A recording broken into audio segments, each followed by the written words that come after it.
Hello दोस्तों, मैं आपका दोस्त सबा मेहता। मैं आशा रखता हूँ आप सब अच्छे होंगे। हमारे चैनल पे आपका स्वागत है। अगर आप हमारे चैनल पर नए हैं तो सब्सक्राइब कर लें ताकि आरपीएफ के आने वाली सभी अपडेट आपको टाइम टू टाइम मिलती रहे। सबसे पहले मैं आपको बता देता हूँ, मैंने मेरे पिछले वीडियो में भी बताया था, अभी भी बता रहा हूँ कि आरपीएफ की ऑफिशियली अभी कोई भी वैकेंसी डिक्लेयर नहीं हुई है। इसलिए कृपया किसी के साझे में ना आए, किसी के बहकावे में ना आए और फ्रॉड से बचे। बस आप अपनी मेहनत करते रहे, क्योंकि मेहनत किया हुआ कहीं असफल नहीं होगा। यहाँ नहीं तो और कोई भी कंपटीशन एग्ज़ाम में आपको वो मेहनत काम आएगी। मुझे और एक क्वेश्चन पूछा जाता है बुक के बारे में कि सर हम कौन से बुक से तैयारी करें, तो मैं आपको बता देता हूँ कि आप जो जनरल कंपटीशन में यूज़ होने वाली बुक से मेहनत करें। ज़रूरी नहीं है कि आरपीएफ के लिए अलग बुक ले, आप वो बुक लो जो आपको हर कहीं काम आए, ताकि आपको फिर से वही एक्सपेंस मतलब कि फिर से कोई बुक खरीदने की ज़रूरत ना पड़े। मेरी वीडियो में एक क्वेश्चन पूछा गया था कि सर जो वैकेंसी निकलती है उसमें ABCDE वो क्या है और वो जोन कैसे कैसे हैं, हमको थोड़ा डिटेल में बताए। तो आज हम डिटेल से देखते हैं। या मेरा साइड में आप बोर्ड देख रहे हैं, उसमें मैंने ABCDEF 6 भागों में बांटा है और कौन कौन से जोन किस में आएंगे वो हम थोड़ा डिटेल से देखते हैं। तो अभी थोड़ा ध्यान दें। हाँ, अगर आप मेरी वीडियो स्क्रॉल कर दोगे तो आपको समझ नहीं आएगा, इसलिए कृपया करके वीडियो लास्ट तक देखना ताकि आपको पूरी बात समझ में आए कि कौन सा जोन कैसे बटा हुआ है। और आशा करता हूँ मैं एक ट्रिक बताऊँगा, अगर आपको सही लगेगी तो उसको समझना, हो सकता है उसमें आपको फ़ायदा हो जाए। अब देखते हैं हम ए कैटेगरी में। देखो उन्होंने 3 जोन लिए हैं, SR, SWR, SCR। जो साउथ के स्टेट है वो इस 3 जोनों में कवर करते हैं। तो हम देखते हैं कि कौन सा स्टेट कौन से जोन को कवर करता है। तो जो सदर्न रेलवे है उसमें देखो तमिलनाडु, केरला, आंध्र प्रदेश, कर्नाटका, थोड़ा सा पार्ट अंडमान निकोबार और पांडिचेरी, इतने एरिया को सदर्न रेलवे कवर करती है। उसमें सेकंड है SWR, तो जो कर्नाटका, आंध्र प्रदेश, गोवा और तमिलनाडु को कवर करता है। तीसरे में है SCR, जो तेलंगाना, महाराष्ट्र, आंध्र प्रदेश और कर्नाटका, इन 3 स्टेटों को कवर करता है। तो ये 3 जोन है, ज़्यादातर साउथ के जितने भी स्टेट है उसको कवर करता है और एक महाराष्ट्र को टच करता है। अब सेकंड नंबर में दिया है बी में central railway, western railway, WCR, SECR। तो ये 4 जोन को बी कैटेगरी में लिया है और उसमें कौन कौन से स्टेट कवर करते हैं वो हम देख लेते हैं। सेंट्रल रेलवे में महाराष्ट्र आ गया, नॉर्थ ईस्ट वाला पार्ट वाला कर्नाटका आ गया और साउथ MP मतलब साउथ साइड का जो MP है वो आ गया। और वेस्टर्न रेलवे में महाराष्ट्र हो गया, गुजरात हो गया और MP। ये सेंटर और वेस्टर्न दोनों में मुंबई का जो पार्ट है वो आधा वेस्टर्न के पास है और आधा सेंटर के पास है। और WCR MP को टच करता है, UP को टच करता है और राजस्थान को टच करता है। और चौथा है SECR, जो छत्तीसगढ़, MP, महाराष्ट्र और उड़ीसा को कवर करता है। तो ये 4 जोन आपको समझ आ गए बी कैटेगरी में। अब सी कैटेगरी है ईस्टर्न रेलवे, ECR, SER और ECOR। तो ईस्टर्न रेलवे मतलब जो बंगाल वाला एरिया है वो वाले उनकी वो जोन। तो जो ईस्टर्न रेलवे में वेस्ट बंगाल, झारखंड और बिहार, ये 3 स्टेट कवर करता है। ईस्टर्न रेलवे 3 स्टेट को कवर करता है, वेस्ट बंगाल, झारखंड और बिहार। दूसरा है ECR, जो बिहार को, झारखंड को, UP को और MP को, 4 स्टेट को कवर करता है। तीसरा है SER, जो वेस्ट बंगाल, झारखंड और उड़ीसा को कवर करता है। और चौथा है ईस्ट कोस्ट रेलवे, जो उड़ीसा, छत्तीसगढ़ और आंध्र प्रदेश को कवर करता है। तो ये सी में भी 4 हो गए। अब डी में है 4, NR, NER, NWR, NCR। तो NR तो आपको समझ आ जाएगा, जो दिल्ली वाला एरिया है वो आएगा पूरा NR में। तो NR में देखो कौन कौन से स्टेट कवर करता है, पंजाब, हरियाणा, हिमाचल प्रदेश, उत्तराखंड, UP, झारखंड, दिल्ली और चंडीगढ़, ये नॉर्दर्न रेलवे को कवर करते हैं।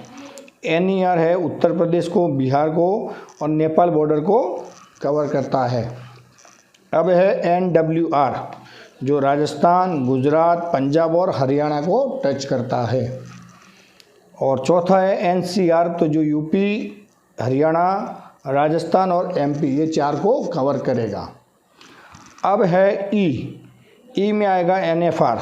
एनएफआर मतलब जो आसाम वाला एरिया है, नॉर्थ ईस्ट वाला एरिया, तो उसमें एक आसाम हो गया और जो 7 सिस्टर बोलते हैं हम, जो स्टेट है, जैसे कि मान लो नागालैंड, मिजोरम, मणिपुर, ये सब जो स्टेट है उसमें कवर हो जाते हैं। फिर वेस्ट बंगाल को भी कवर करता है और एक डिवीज़न है जो बिहार को भी उसको कवर करता है। तो एनएफआर में इतने स्टेट आएंगे।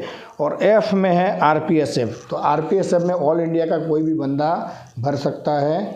जब आप फॉर्म फिलअप करोगे उसी टाइम आपको पूछा जाएगा कि कौन कौन से जोन में आपको जाना है, वो उसमें सिलेक्ट करें। अब मैं आपको एक ट्रिक बताऊंगा, वो मैंने अपने एक्सपीरियंस के हिसाब से देखा है और उस पर स्टडी किया है, तो वो बहुत अच्छा लगा था मुझे वो ट्रिक। अगर आपको सही लगे तो आप थोड़ा समझना। कैसे कि मान लो जैसे कौन से जोन में कंपटीशन ज़्यादा है वो आपको चेक करना है। पिछले 2018 का, 2015 का जो मेरिट निकला है उसमें कट ऑफ देख लेना है कि कौन से जोन में कट ऑफ ज़्यादा गया है, कौन से में कम गया है। कैसे समझो आप, जैसे कि जो एनआर वाला एरिया है, एनआर, एनईआर, एनडब्ल्यूआर, एनसीआर, ये सब एरिया में पंजाब, हरियाणा, हिमाचल प्रदेश, उत्तराखंड, यूपी, बिहार, राजस्थान, ये जो मेन स्टेट कवर करता है जहाँ डिफेंस की बहुत वैल्यू है, इसलिए वहाँ कंपटीशन बहुत ज़्यादा रहती है। अगर आप वहाँ के कट ऑफ को देखोगे और आप ये सेंट्रल रेलवे, वेस्टर्न रेलवे या सदर्न रेलवे वाला एरिया या ये जो एनईआर, बाकी जितने भी जोन है वहाँ का कट ऑफ देखोगे तो आपको समझ में आ जाएगा कि कहाँ कट ऑफ कम है। अगर आपको सिलेक्ट होना है तो मैं मतलब क्या बोलते हैं, कंपलसरी नहीं बोल रहा हूँ, लेकिन आप अपना दिमाग लगाना कि आप जहाँ कट ऑफ कम हुआ है उस जोन का फॉर्म फिलअप करना। मुझे आशा है लगभग तो 100% आप वहाँ सिलेक्ट हो जाओगे, क्योंकि आप समझ लो कि मान लो दिल्ली के है तो वहाँ तो अपनी कितनी कंपटीशन है, लेकिन दूसरे स्टेटों में कंपटीशन कम है। तो आप ये अगर आपको अच्छा लगे तो ट्राई करना।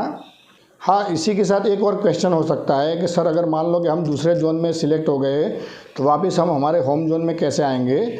हमारे होम जोन में तो हमको पोस्टिंग मिलेगी नहीं कभी। तो मैं आपको बता दूं कि उसमें आरपीएफ की एक पॉलिसी है, अगर आप दूसरे जोन में है और आपके होम जोन में जाना चाहते हो तो मेल कांस्टेबल को 10 साल की जॉब होनी चाहिए उस जोन में और फीमेल कांस्टेबल को 5 साल की होनी चाहिए। उसके बाद आप आराम से अपने जोन में ट्रांसफ़र जा सकते हैं वैकेंसी आने पे।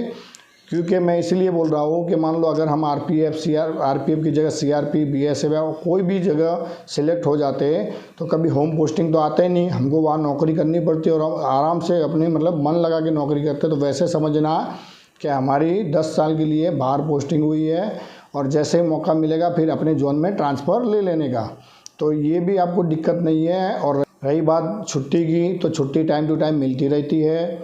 आप कोई भी डिफेंस में जाओ आपको छुट्टी का थोड़ा सा 10-15% तो प्रॉब्लम रहेगा, इसलिए आपको कोई टेंशन लेने की ज़रूरत नहीं है। रही बात वहाँ रेस्ट सिस्टम चलता है और आप जहाँ भी रहोगे पब्लिक के साथ ड्यूटी में रहोगे, इसलिए इतना परेशान भी नहीं होगे। और आशा रखता हूँ कि हमारी वीडियो आपको अच्छी लगी होगी। अगर अच्छी लगी है तो सब्सक्राइब कर लेना और बेल आइकन दबा देना ताकि आने वाली सभी अपडेट आपको टाइम टू टाइम मिलती रहे। मैं आपको फिर से बोलता हूँ कि आप मन लगा के मेहनत करें, फिजिकल की और रिटन एग्ज़ाम की, दोनों की। ये समझ के कि 1000 अगर आरपीएफ की वैकेंसी आती है तो एक वैकेंसी मेरी है, उतनी मेहनत करना, मन लगा के मेहनत करना और 100% सिलेक्ट होके बताना। और इसी के साथ जय हिंद, जय भारत। आशा रखता हूँ हमारी वीडियो अच्छी लगी हो। अगर कुछ प्रॉब्लम है तो हम मुझे कमेंट करना, तो मैं आपको पूरा उसका डिटेल में बताऊंगा। इसके बाद अगली वीडियो में हम देखेंगे ये पूरे जो जोन बांटे हुए हैं वो जोन कौन कौन से डिवीज़न में है उसमें और कौन से कहाँ से कहाँ तक एरिया कवर करता है, ताकि आपको डिटेल में समझ आए और आने वाली आरपीएफ की वैकेंसी में आप सोच समझ के फॉर्म फिलअप कर सकते हैं। और फिर से मैं बोलता हूँ कि अभी तक आरपीएफ की कोई भी वैकेंसी डिक्लेयर नहीं हुई है, तो इसीलिए आप किसी के साझे में या किसी के बहकावे में ना आए और आप जो जनरल कंपटीशन की बुकें हैं उसको में स्टडी करते रहे, क्योंकि वो आरपीएफ के साथ साथ और कहीं भी काम आएंगी। और अगर आपको कोई डाउट है या कोई क्वेश्चन है तो आप मुझे कमेंट करके पूछ सकते हैं।